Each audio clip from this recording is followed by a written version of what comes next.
Hello everyone, welcome to my channel. अगर आप NEET UG counselling 2026 में पीडब्ल्यूडी कोटा के तहत हिस्सा लेना चाहते हैं तो ये वीडियो आपके लिए है।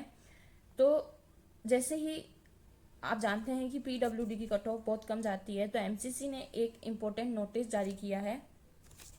कुछ पॉइंट्स आपको ध्यान में रखने हैं, बिना इसके आपको पीडब्ल्यूडी सीट नहीं मिलेगी। तो चलिए जानते हैं आपको क्या क्या करना है।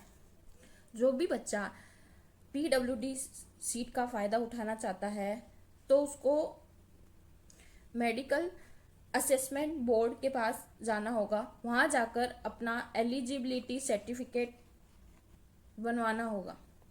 एलिजिबिलिटी सर्टिफिकेट बनाने के लिए उसको 3 डॉक्यूमेंट्स की रिक्वायरमेंट है, ठीक है।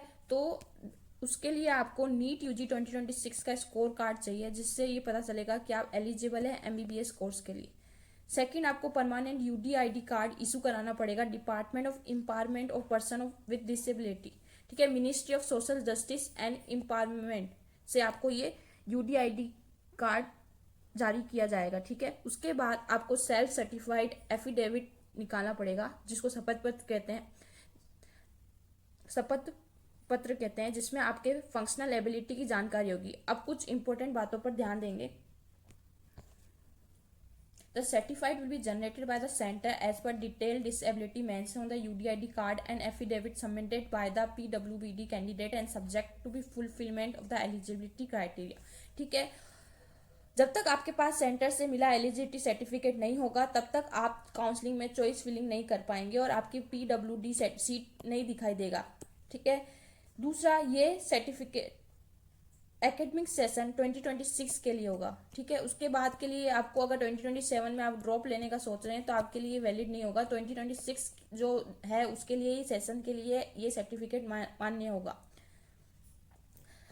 थर्ड पॉइंट, सबसे इंपॉर्टेंट बात, अगर किसी भी यूडीआईडी कार्ड या एफिडेविट आपका नकली निकलता है, फेक निकलता है, तो उसकी सीट जो है वो कैंसिल हो जाएगी और कानूनी कार्रवाई होगी, उस पर लीगल एक्शन लिया जाएगा अगेंस्ट द कैंडिडेट।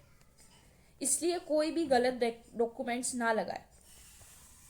अगर आप 85% स्टेट कोटा के तहत सीट चाहते हैं तो आप अपने स्टेट के मेडिकल असेसमेंट बोर्ड से सर्टिफिकेट ले सकते हैं, ठीक है।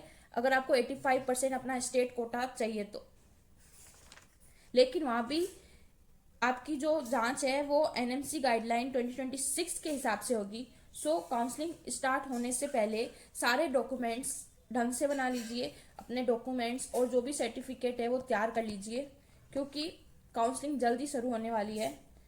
तो अपने सर्टिफिकेट एकदम प्रॉपर बनाएं और एनएमसी की गाइडलाइन को ध्यान में रख के बनाएं, ठीक है। Wish you all the best, आपको आपकी मनपसंद सीट मिले।